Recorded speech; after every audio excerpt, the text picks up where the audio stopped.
Hi everyone. In lieu of a face-to-face class today, instead I'd like to put up a video for you to talk about how to write the source study paper, which you have coming due in a little while, about 3 weeks for this class from the time of this video. The source study is an important assignment. It's a task where you take on the interpretation of the evidence of a primary historical document in order to develop a thesis and argue it out into an essay. The task of analyzing primary sources really represents the fundamental work that historians do. This is sort of our bread and butter, same as scientists going into a lab and collecting data that way. The analysis of primary source texts is the essence of history. So in a sense, these source study papers are really the heart of the class in some ways, where you get to try out the actual task of historical interpretation in writing on your own. So it's a very important assignment that way. The description of the assignment will be posted online on the class page for you, so you'll be able to read it there. I just want to sort of discuss the assignment a bit and explain it to you so that you have a clearer idea, I hope, of exactly what you're attempting to do here and how you'll be graded doing it. Okay, so the essay you're going to produce for the standard source study is about a 5-page essay, 4 to 6. Do not write less than 4 pages, please, and that means 4 full pages. 5 pages, use Times New Roman font, 12-point size, double space it, use 1-inch margins, just the sort of standard formatting terms. Check your word processor and make sure that it actually does follow those things, that you're not using 1.5-inch margins or a different font or anything like that. You can choose any primary source that you wish as the topic of your paper, as long as it relates to the topic of the class. Okay, that's a key element there. In this case, violence in the Middle Ages being the topic of the seminar. So as long as your source reflects something medieval and European and has to do with violence in some respect, which you'll need to define, then it will be a valid source to deal with. And your essay, of course, also needs to relate somehow to violence in the Middle Ages. You could choose whatever primary source you want. That could be one that is on the syllabus. You can look ahead down the syllabus ahead. It doesn't have to be something we've already read. It's early in the semester. We haven't read very many primary sources yet, so you can take a glance at some future ones and choose to work with some of those. You can, if you wish, go off the syllabus and find other primary sources if there's something in particular that you're dying to dig your teeth into. That's fine as well. If you do choose to go off syllabus, I strongly encourage you to run your idea by me just to make sure that it is in fact appropriate and has to do with our topic. Sometimes people do get confused about that, and they wind up writing a paper that's not relevant to the class, and I cannot give credit for work, even if it's good work, if it's not relevant to the class. I can't give you credit for this class for the work that you've done. Okay, so it has to relate to violence in the Middle Ages somehow. Okay, so what your source of your choice of text, anything that you want to do, and the key, what you're going to be doing with it, is just trying to analyze the one piece of evidence, just the one primary source. Do not bring outside research into it, at least unless you're need to simply understand a vocabulary term or something. Imagine, rather like the example of a archaeologist discovering a James Bond movie that we talked about at the beginning of the semester. Imagine this is the only piece of evidence on the society that you have to draw on, apart from common knowledge and themes we've talked about in class, and see what you can figure out just on the basis of analyzing the evidence of that one text. Okay, so don't go to the internet, don't go to the library, don't go, building up a big reading list of additional material. See what happens if you just analyze the evidence of the one piece of work here. Okay. Now, the kind of paper you're writing is to be an essay. Essay comes from a French word, essay, which means to attempt, which means it needs to be persuasive. Okay, an essay is different from a report in that a report is a document where you just try to assemble information. You're just passing along information about the text. You're simply, telling me what it says, paraphrasing it, showing that you understood it. We're trying to go beyond simple reportage, not only passing along information, but also analyzing and interpreting that information to draw some kind of a conclusion about the society that does it. In order to do that, you're going to need to develop a thesis and structure your paper in a way that argues in favor of the thesis that you are presenting. Okay, that's going to be the key thing, which is going to be essential for your grade to rise above the C level and get into the B or the A level, right? There has to be an argument present. There has to be a thesis being developed and being supported by the evidence of the text. So that's a critical thing. Now, in order to do that successfully, what you're going to need to do is prepare to write your paper with a pre-writing process rather than just jumping in and starting to write it. Okay, to really get to the higher grade points, you need to really focus on setting up the paper, preparing it in a way so that you're structured to come out with a good, strong essay rather than just developing a report. Okay, so what I want to talk about is that pre-writing process. I've developed a way to think about it that I call the funnel, because it's a process you go through where you start very broad and then narrow down more and more and more as you come towards the point, where you're prepared to write. Okay, so funnel, starting wide, try and actually get this in the screen here, starting wide and then narrowing down as you move forward through the process. Okay, so we'll think of this in 3 stages. The first stage of the funnel, the widest point, is what I call the topic phase. Okay, you're developing a topic. And in history, a good way to think of a topic is to think of it as your topic is the product of the source you've chosen and the approach, the historical approach, you've chosen to take to that source. Okay, so you're choosing a source and you're choosing an approach. That's the first thing you need to think about. Choosing a source, as I said, you can pick anything that you want, as long as it's pertinent to the class. I strongly recommend that you not try to use a source that is too short. Remember, you're writing a 5-page essay here. A source which is only 1 or 2 pages long, that often winds up not giving you enough material to be able to write out, to analyze and develop a full 5-page essay. People who choose really short sources, they get a couple pages written, they get a 3rd page written, and then they really start petering out, at which point they turn in something which is below the minimum requirement, which is not acceptable in terms of just page length, or they start to, add fluff, which... Sorry, but fluff is very obvious to a professor trying to read the essay, and you don't want that kind of filler just for the sake of page count. You want to be able to write 5 substantive pages. So don't choose something that's too short. You also don't want to choose something that's too long, right? You might think of a huge, long epic like the Song of Roland or something like that. It's not immensely long. That's what I think, about 180, 200 pages long, something to that tune. But that's too much material to boil down into a 5-page essay, right? That's an enormous body of material to wade through in a fairly short period of time in a semester. So to do your best work, I'd suggest something that falls somewhere in between, right? A text which may be 5 or 10 pages long, 20 at the outside. That tends to give you enough material to be worth analyzing and have enough to say without overwhelming you with just trying to wade through too large of a flood of information. So that tends to be about the sweet spot, anywhere from about a 5-page long source to about a 10 or 20-page long source. Those often end up working the best. As far as approach goes, what I mean here by approach, you might also describe as the genres of historical writing. That is to say, you'll see sometimes an historian will identify themselves as a cultural historian or a political historian or an economic historian, something like that. These are the things we mean by the approaches to history. In other words, what kinds of questions are you asking? What aspect of human life in the period of time the document comes from are you trying to learn about? Okay, that's all I mean by approach here, really, for the most part. It can mean a few other things as far as methodology, but we won't worry about that too much right now. When you think about approaches to history, there's a useful framework you can use that I often use to categorize different approaches one might take, and this can help you organize your thinking. So the 5 would be standard ones: political, economic, social, intellectual, and cultural history. Okay, those are 5 broad categories of historical inquiry a person might do.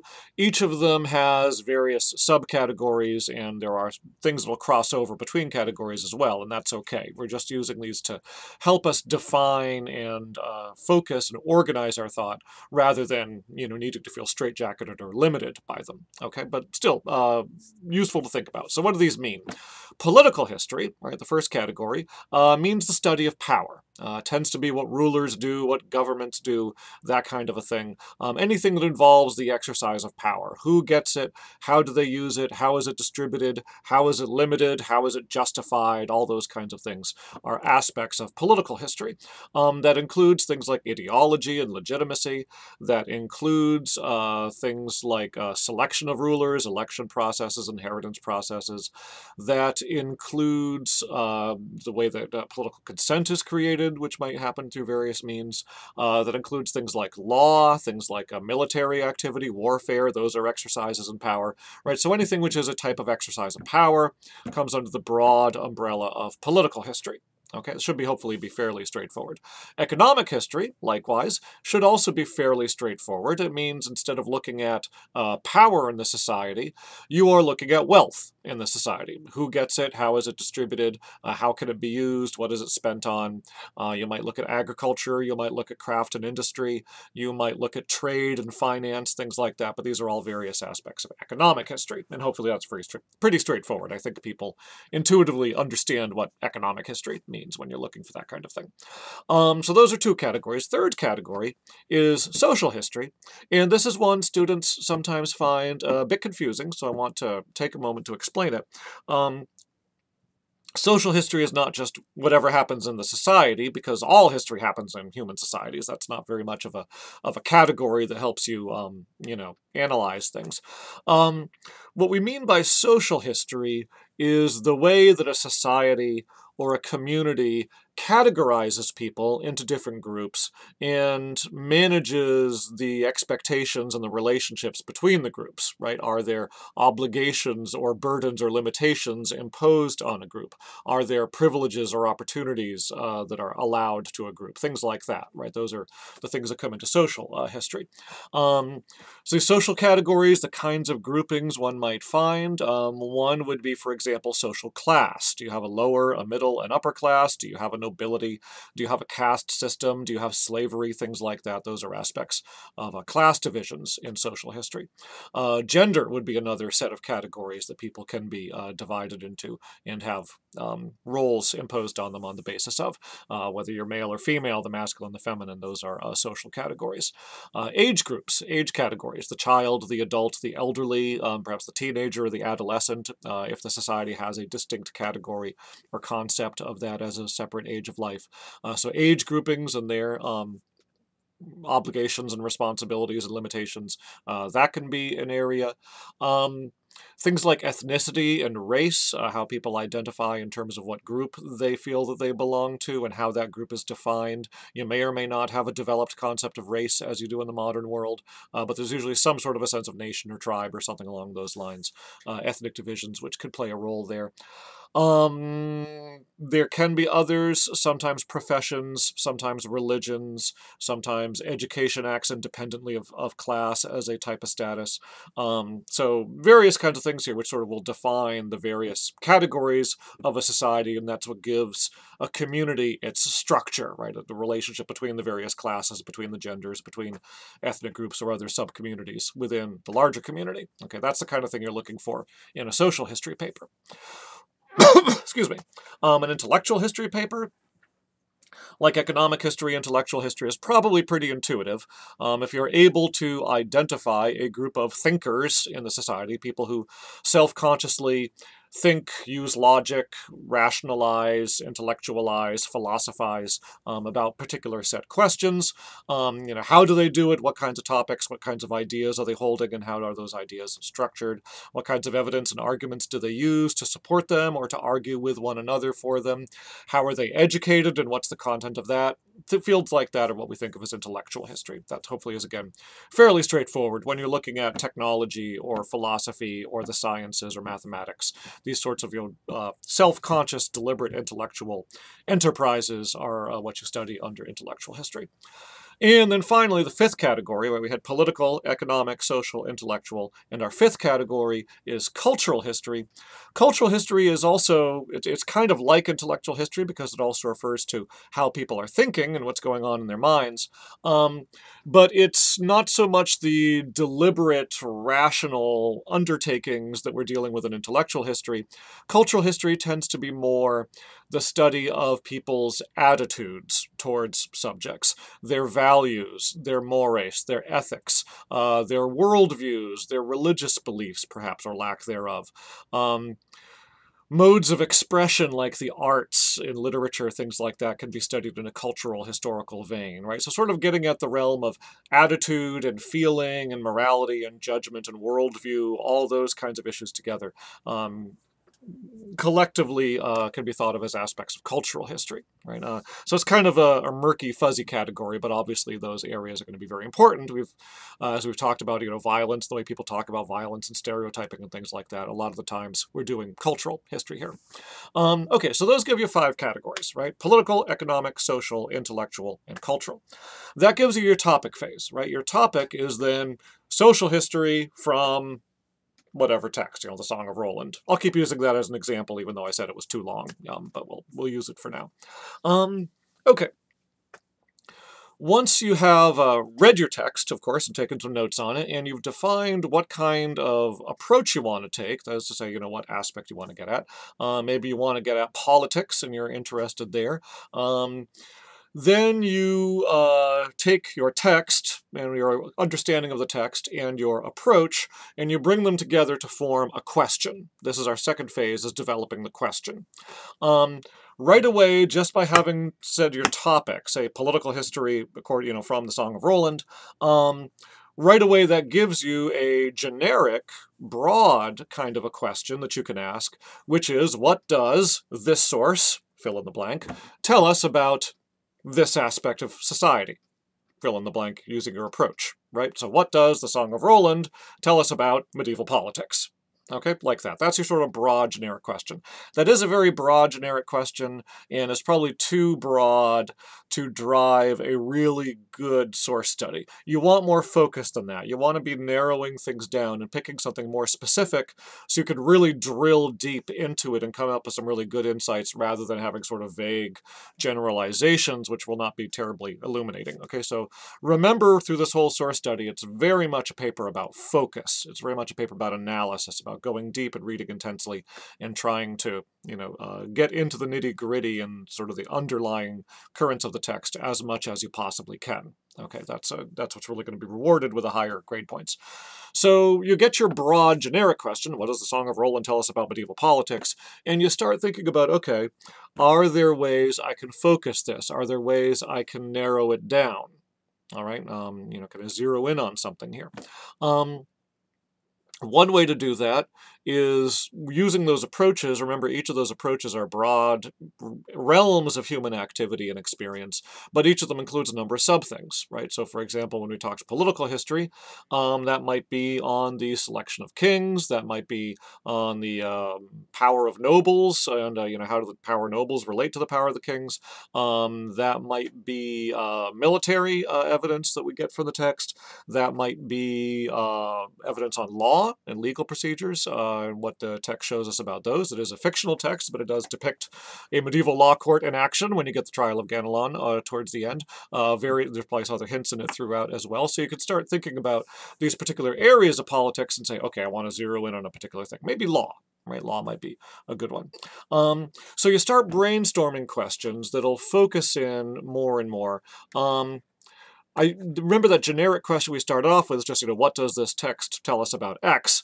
You can maybe start shifting it perhaps into questions dealing with how or why, right? Those tend to be the kinds of question words which prompt the better essays, which prompt, you don't want to start off with just a what question most of the time, or a who question, because that will usually, unless it's very cleverly phrased, that will usually wind up not really feeding an interesting, very interesting essay. You just sort of identify something and there it is, boom.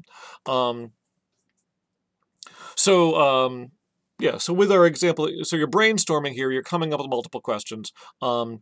You might be saying, okay, the Song of Roland ends with a trial by combat. Okay, what does the song, no, I was saying what, but we're kind of getting towards a why here. Why do the characters resort to trial by combat rather than resolving the trial in some other fashion? What's going on in the circumstances that cause trial by combat to be the appropriate response to it, right? So we're narrowing down, we said what's it showing us about politics, but we're going to zero in on law in particular. Maybe in law, we're going to zero in on the trial by combat that happens there, and then we're going to start asking, okay, what is this showing us? What are we learning about the underlying dynamics of the society, and how its legal system works, or the legal sensibility of the author and their audience works, such that a trial by combat seems to them to be the appropriate way to resolve the trial that's put on towards the end of the book. Right, that'd be an example there.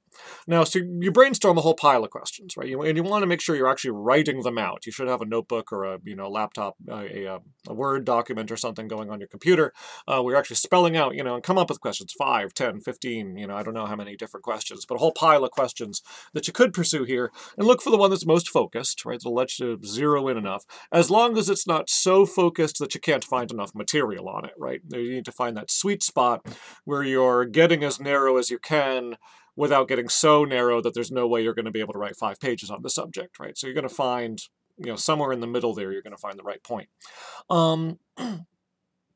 The other thing you want to do is ask if this is a question which is going to set you up for a good, strong, analytical, historical essay. And here there are a couple of things you want to avoid. Okay, you want to go through your list of possible questions and cross off, after you're done with your brainstorming, questions which are questions which are too easy to answer, is usually the rule of thumb here. If you ask this question of yourself, and you realize that any halfway intelligent person who has read the text, as you did, would be able to answer that question without even thinking about it. It would just be an obvious answer. Well, of course. It's probably not a very strong question, right? That's going to wind up with you just regurgitating back what the text says. There's not going to be much analysis. There's not going to be much argumentation going on. You're not going to be persuading your reader of anything. You're just going to be, boom, boom, boom, here's what it is. And you're not really going to have much of an argument develop, right? You need to have some argumentation, some persuasion going on in there. So those too easy to answer questions usually wind up just showing comprehension of the text rather than analysis. They wind up producing papers that I call reports, and that I cap the grade at a C. Okay, it can pass, and if you're happy getting a C, then fine, but I hope you have ambitions to do better than that. You'll try to get something that's going to be more analytical, it's going to force you to go deeper, that will not be so easy to come up with an answer to, that really forces you to dig into the evidence of the text to be able to come up with an answer to your question. Okay. The other kind of question that you want to avoid are questions which entail value judgments. Okay. If you start asking, why is this such a bad thing? Or you presume this is such a bad thing, right? Why are medieval people so sexist? That kind of a thing. Or what makes Charlemagne such a great leader, right? You can hear in those questions there's an implied value judgment. And what happens when the question driving the essay is built on a value judgment is that you wind up writing not so much an analysis of the evidence of the text, so much as sharing your feelings and your personal moral or subjective reactions to the text, right? It winds up becoming a paper that's not really about the evidence or the historical time it comes from, becomes really, in a sense, a paper about yourself and how you're feeling about it. And you're all wonderful people, and I think you're great, but what we're trying to achieve here is not a piece of writing about yourself and your personal reactions. We're trying to get a deeper understanding of what was going on in the historical period. So try to set aside those value judgments, those moral reactions that shock or horror or admiration, can be positive or negative evaluations of what's going on in the past. Set those aside. Don't use those to drive your essay. When that does happen, what you typically wind up with is a type of paper I call an editorial, which again, like a report, I cap at a maximum grade of C. So it can pass, but it won't reach the higher grade points that I hope you're aiming for. Okay, so try to avoid editorializing and building the essay on your personal reactions. So anything about greatness or good and evil or pros and cons, advantages and disadvantages, things like that, those generally tend to indicate that that you're introducing value judgments that are going to hinder your paper being successful. So which one in between is a question which is not too easy to answer. It's going to force you to be analytical. That's to say, it's going to force you to look very closely at the evidence of the text and bring it forward in order to answer the question. You're going to be persuading me of a correct answer to the question, which I might have doubted until I saw you present the evidence. But it's not going to be an argument which is trying to persuade me of your moral point of view, which is usually based on something other than your analysis of the text, right? So try and find questions that fall in that middle range. Aim for objectivity and analysis, right? Objectivity over against the value judgments, analysis over against mere reportage. Okay, those are the things we're looking for the better papers. Okay, so phase 2, you're developing a question through this brainstorming and elimination process, and you wind up with a good question, and you actually write out the question, which shows, okay, here is what I'm going to try to answer with this essay. Go back and reread the text, take a whole pile of notes with your question in mind, look for every possible reference in there that might have some kind of bearing on it, that might shed some kind of light on what you're trying to figure out. Put it all together, look for patterns, and come out after that with a thesis, which is the answer to your question, right? And sometimes I know I encounter students and my own kids going through high school and stuff. I've had teachers who have basically used the word thesis as though thesis just meant your topic. Just, the thesis is just a statement of what the paper is about, not in an essay. A thesis is the claim that you are trying to prove, and it is the answer to the question that you asked. Okay? If you didn't come up with a question and you bypassed that stage, you cannot have a thesis. You won't. Sometimes I could discern an implied question not really spelled out there, but very often it just winds up being a statement of topic and there's no real thesis being argued here. Okay, you have to have a thesis, and to have a thesis, in order to get the higher grade points anyway, in order to have a thesis, you have to have a question which the thesis is answering. Okay, so make sure that you are being careful to come up with a good question and then devise a thesis and write that thesis out. You should have it in a sentence, written out in black and white with a capital letter at the beginning and a period at the end. This is your claim, this is your thesis, this is what you're going to show me. Okay, so that's the pre-writing process. Go through that funnel, develop your topic out of a text and an approach. Use those to then develop a good, strong question, and then narrowest point, clearest point of focus. Here is the thesis, a single sentence that you are going to set out to prove. The question and the thesis, those two sentences between them, are a whole grading criterion, so you want to make sure you really get them right and devote time to developing the best possible question and thesis you can come up with. Okay. So that's the pre-writing process. Now, how do you actually go about writing the paper? Honestly, I sometimes find that if you've done the pre-writing process correctly, the paper tends to kind of fall into place. So I'm not going to worry about it too much, but I do want to give you some guidelines. In general, a good, reliable, solid format for essay writing is what we call the 5-point essay. You may have run across it before, but it means you have 5 distinct sections in your paper. The first section is an introduction, followed by 3 body sections, followed by a conclusion. Now, since you're writing a 5-page paper, if you set out to write a 5-page essay, these are probably going to run about a page each. They might be a paragraph, they might be a couple or 3 paragraphs, depending on how long your paragraphs are, but basically, on average, a page per point. Introduction, body 1, body 2, body 3, conclusion. Each of these sections has a kind of a job to do. Okay? In your introduction, what you ought to do. First of all, you ought to give some background information just to set up where you're going. Okay, I'm looking at the Song of Roland. Here's when it was written. Here's, in just 2 or 3 sentences, a quick synopsis of what the story's about. What goes on in it. It was written in the 11th century in France, an old work of old French literature, and is based on a historical episode from a couple hundred years before, blah, blah, blah, blah, blah, right? Just basic, paragraph or so of that background information, summarizing the source and putting it in some kind of a context. Excuse me. The other thing, you want your introduction to do is to give me your question and your thesis. I really strongly recommend that you explicitly go ahead and write out, here is the question I will set out to answer, here is the thesis I will argue to answer that question with. Okay, I mean, you may paraphrase that slightly, but don't leave me hanging wondering what the question was or wondering which of the sentences in this paragraph is supposed to be the thesis. There's absolutely no reason not to be perfectly explicit and forthright saying this is what the question is, this is what the thesis is, so I could see the connection there, okay? No reason to leave that to chance. You may as well just go ahead and say it. Professional historians in their essays and books do so all the time. They use introductions to say, here are the questions my book or my article is pursuing, and here is what I'm going to suggest is where we're going with it. Very, very common in historical writing. And it's a good disciplined habit to organize your writing with because it helps keep you from meandering around, right? You can look at every single sentence you write after that and ask, is this contributing towards answering that question, supporting that thesis, or is this going off on a tangent somewhere that I don't really need to go on, right? So laying that out explicitly for yourself and for your reader helps make it clear where you're going from there.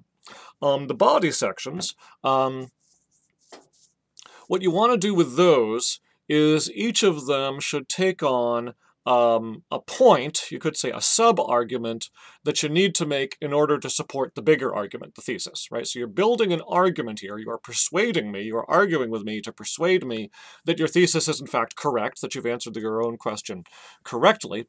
And each of those body paragraphs is a stage along the way to showing that. It's a good idea for each of them to have a sub-thesis of its own. You know, first I'm going to show you X, then I'm going to show you Y, then I'm going to show you Z. You know, and when you see X, Y, and Z together, then you'll understand that my thesis is in fact the truth, you know, or is a good, strong thesis we ought to believe. That's kind of what you want the body sections to do. So in each of them, think in terms of what can you ask or for a sub-question, what can you argue for a sub-thesis in each of them, and then in each one, present the evidence, interpret the evidence in order to show how you support that point, right? You need evidence to support the point. That's going to mean quotes from the text, and you're going to need to talk, you know, don't just throw a quote out there and leave it hanging like everybody's supposed to know what it means. Explain what it means, explain how this quote relates to the original text. You may be taking different passages on similar issues that all relate to that subtopic of the body section, and, you know, link them together or compare them and say, look, there seems to be a contradiction, or we seem to have a tension, or we seem to have a variety of things going on here, and talk about how they relate to each other and what's really going on between them, right? That's what good analysis ought to do. So don't just say, you know, here's my subtopic and here's a pile of quotes and there you go, but actually, you know, walk the reader through them and show how they pertain to the thesis and how they best ought to be understood in combination to support the overall argument. So you do that X, Y, Z, body section 1, body section 2, body section 3, building your argument as you go. One strong recommendation here, there's often a temptation to organize your body paragraphs just following the sequence that things come up in the text, right? First the text talks about this, then the text talks about that, and then the text goes on to talk about another thing. And there I've got my 1, 2, and 3 body sections. That's not the strongest possible way to organize an essay. That tends to become a format that I call a commentary, where here's a pile of quotes, and then here are some statements, you know, explaining how the quotes relate to it, and then here's another pile of quotes, and here's how those relate, and here's another pile of quotes, here's how they relate. What that does is it doesn't necessarily really show mastery of the material, right, or mastery of your argument. It's more that the text is leading you rather than you taking control of the text to build your own argument. Assuming that the thesis was good and that the evidence you present is relevant, those tend to get a B. I call them commentaries. It's a pretty common kind of a paper to see coming up with this commentary, where just here's a batch of text, what it means. Here's another batch of text, just the next thing that happens to come up and what that means. Here's the next batch of text that happens to come up and here's what that means, and we're done, right? So it's workmanlike, it's okay, it's not wrong, but it's not the strongest essay you could possibly write. For a stronger essay, what you really want to do is to think about the logic of your argument. What does my argument require that I deal with first? And then what does the logic of my argument require that I persuade the reader of next? And what does the logic of my argument require that I persuade my reader of last? And organize your material around that, right? You may find yourself pulling material from the beginning and the middle and the end of the text and putting them all together in combination all in body section 1, right? Because body section 1 is dealing with a topic where there's evidence scattered through the text at various points. So if we're doing legal procedure in the Song of Roland, maybe you want to devote a section talking about medieval concepts of evidence, right? Or testimony. Let's look at passages where people give legal testimony to each other and find all those passages to put them in combination and see if we could find any patterns emerging, that kind of a thing, right? So you've got a body section 1, testimony, body section 2, something else. You get the idea, right? So this sort of organizing by the logic of the argument, not just by the order in which things happen to come up. So that will, if you do that, that's the kind of thing which tends to push papers into the A range, assuming everything else has been, reasonably well done. So really think about how you can create a well-organized essay, a well-structured essay, so that you're walking a reader through an argument and not just commentating on the text as you go along. Okay, so that's a thing there. So those are the body sections, right? You had your introduction, background information and context, and laying out what the question and thesis are. You walk through some body sections, each one developing a further subpoint of the argument and presenting evidence and analysis of that evidence in support of it. And then finally you come to a conclusion. The conclusion has two jobs it can do, kind of like the introduction. In that each of these kind of two things they can do, I guess. Two things you can do in the conclusion. One, sum up what the argument was, right? Remind me what the question was, remind me what the thesis was, remind me how your body sections, sort of summarize each of them so that we see how they all add up to an argument supporting your thesis, okay? With essays, one of those rules of thumb that writing teachers like to say, tell them what you're going to tell them in your introduction, tell them through your body sections, tell them what you told them in your conclusion, right? So, sorry, 1, 2, 3, tell them what you're going to tell them, then tell them what you told them. So the conclusion can sum up what the argument was all about, sort of review it so that we can see the whole thing fitting together neatly. And then once you've done that, the other strong thing to do in a conclusion is to ask, so what? Right? Remember, this has been an essay that was all about drilling down, that was all about becoming very focused, working very deeply on what might have become a very narrow topic, a very focused, zeroed in kind of a topic. In your conclusion, as you're ending, you can pull the frame back and start saying, okay, what's the bigger picture here? Now that I've developed a better understanding of this very, detailed individual aspect of medieval society by looking at this one particular text, this one particular question, what does that tell me about bigger issues, right? What does that tell me about medieval society more broadly? What does that tell me about violence more broadly? What does it tell me about law and justice more broadly, perhaps? What does it tell me about human society? What does it tell me about my own society, maybe? Depending on how far back you want to pull your frame, you can broaden it out and take the detailed thing that you discovered and think about it in the context of larger issues and think about the light it might shed on bigger kinds of questions you might think, that might relate to it. Also, the other thing there when we ask, so what?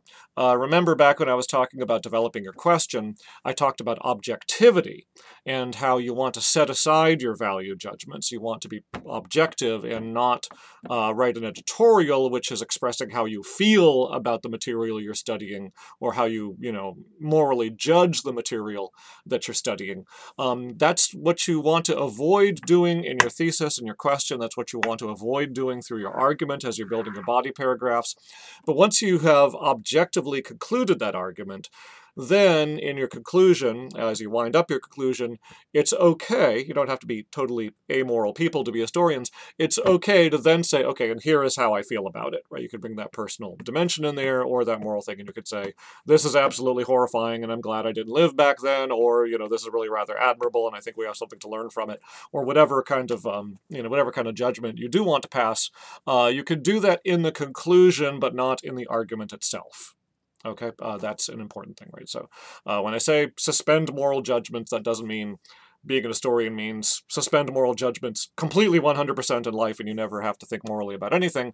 That'd be rather terrifying if that were the case. But it does mean that you wait until you have a good, firm, analytical, objective understanding of people in the past before you jump into the step of starting to judge them, right? I think everybody deserves that.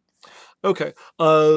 When I grade these essays, there will basically be three major categories I will be looking for to decide the grade on, and the written description of the assignment will elaborate on these a little bit.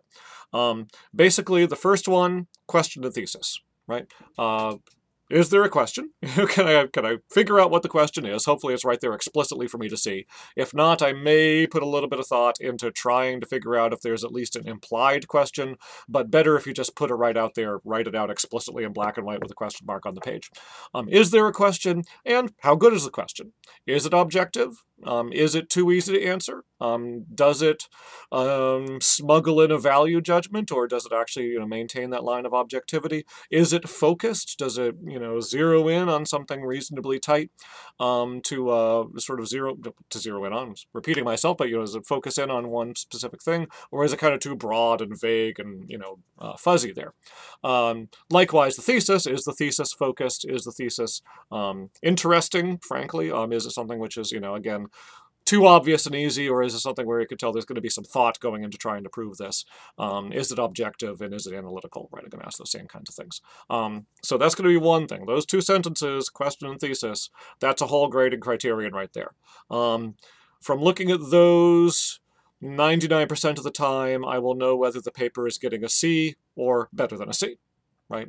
If the question thesis are there, okay, and they're objective and they're analytical and they're strong. Okay, I can say, okay, we're above a C now. Good, we're headed towards something good. Unless there's other problems that drag it down, but probably we're headed towards at least a B, maybe an A.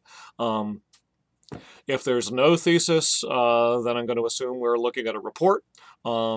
If I just cannot find anything being argued, that pretty much makes it by default a report. If I'm seeing the value judgments or the thesis is just really not thought through enough to be analytical, it's sort of just, like I say, too obvious, then I'll assume we're headed towards a report or an editorial, or we're headed towards a C, right? So really pay attention to those and do the best you can with them. Second thing will be development of the argument, including the use of evidence, right? So there, how is it structured, right? How does the argument build? Do you make your points persuasively? Do you interpret your evidence, the quotes from your text, in a way that actually makes sense and bears on your thesis, so it builds up your argument and builds my confidence that you have a strong argument going here. One thing to comment, by the way, it may well be that if other information were taken into account, your argument's wrong. That's okay, as long as you can have a strong argument which is not the truth about medieval society. Right, I guess is what I'm saying. This is not an assignment where you need to be right. It's an assignment where you need to do well working with the evidence, okay? Obviously, if you are right, all the better. I have given A's to source studies that were in fact mistaken, but they were mistaken because of something that the student would not have known from the evidence they were looking at. They gave a very good interpretation of the evidence they had. They simply weren't aware of other things which, had they known about it, taken into account, might have given them a different view. But I don't penalize for that, right? I'm grading you on the basis of what you do with the evidence you're working with. Okay, so bear that in mind. Okay, but there, for that grading criterion, do make sure you're using your evidence carefully. You're reading it in context. Read a full sentence. Make sure you're really, understanding what the author is trying to say in each sentence, and don't misinterpret, because that will count against you if you're drawing interpretations out of the evidence, out of the words that are not there in the words and that really can't be supported by it. I do get those. Have those happen in some cases, sometimes humorously. You always get the cases where there's a long, elaborate sentence that begins with, it would be a mistake to think that, and then goes on through, long, complex clauses. A student quotes something from further down in the sentence, but doesn't take into account that it's contradicting this back at the beginning of the sentence, and winds up thinking the author is saying the opposite of what they're actually saying, right? So that's just sloppy reading, and that will count against you. Sorry, you're being tested on, are you reading carefully and making good use of your evidence, not sloppy use of it? So read carefully. So development of your argument using your evidence, that's a second criterion. That's sort of working out through the body of your essay. The third, grading criterion that I'll bear in mind is simply the format and style, right? Is it, in fact, first of all, does it reach the minimum length, right? Quantity does count to some extent. You got to reach the minimum page length. If you turn in less than the minimum, you will get a less than minimum grade, which is to say you'll fail. If you turn in a 3-page essay, say, it's required to be 4 to 6. If I get 3 pages, you'll get an F. You'll get half credit because you didn't turn in nothing. You turned in, about half what you should have. But that's not, you were assigned a minimum page length and you didn't reach it. So the quantity does count. So make sure you hit the minimum page lengths. Try not to go over the maximum. It's not as hard and fast of a barrier as the minimum is. If you run to, 7 pages, you won't be penalized for that. But do try to keep it, 4 to 6. Don't write a 12 or 15-page essay. That's not what you're being asked to do. Also things like, did you pay attention to the directions? Does it have 1-inch margins? Is it in 12-point Times New Roman font? Is it double-spaced? Don't cheat on those things to reach the length requirement. Actually write enough of substance to reach the length requirements. I read hundreds of these essays every term. I could spot a misformatted essay instantly. When you're looking at your one essay by itself, you may think you can't tell the difference, but when I have a stack of 20 of them, the one with the bigger font size or the different spacing is very, very obvious. Don't think it's as subtle as you imagine. It's very, very clear, and I will note it, and it will count against you. So watch the formatting instructions. Make sure you hit the minimum length. More substantively on this third one, issues of writing style. Do proofread, get your grammar correct, get your punctuation correct, learn the rules of spelling, learn when to use an apostrophe. My observation is that many, many, many undergraduate college students do not know how to use an apostrophe correctly. They do not know when they are and are not supposed to capitalize. Learn those things. You're in college now. You should have figured them out a long time before now. You have the internet at your disposal, and there are websites like grammar.com that you can read in about 5 minutes on the apostrophe and learn the rules and get it down so that you do this thing correctly and don't have me going over your paper with a red pen marking up all these errors. Again, that starts dragging your grade down if I'm having to do that. So do get those things right.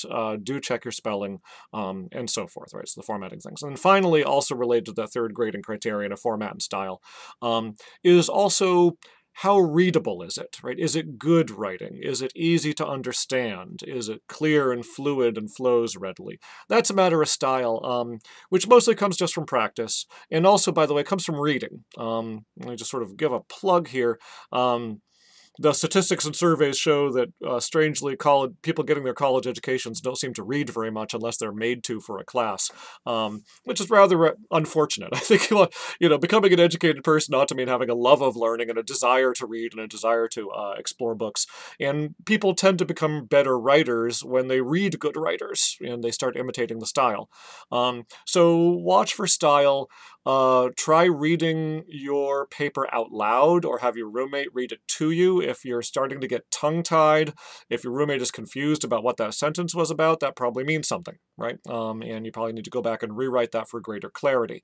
Most new writers or undergraduate writers tend to err on the side of being overcomplicated and convoluted, and they get confusing that way, rather than by being oversimple. Usually, very often you will find that if you simplify, you'll be able to get an idea across better. And also just watch for things like there, and there, right? There's pronounced the same way, but there are 3 separate expressions. The contraction for they are, or the possessive pronoun there, or the locative adjective, or adverb there, in that place. Those are all, those are different things. So watch for things like that. Watch for common misused expressions. A couple of my pet peeves. Nothing is ever based off of anything. Nothing is ever, ever, ever based off of anything. A base is what you put things on, is based on something, not off. To beg a question is not the same thing as to ask a question or to raise a question. To beg a question is to refuse to answer it, or to give an answer that doesn't really answer it, technically.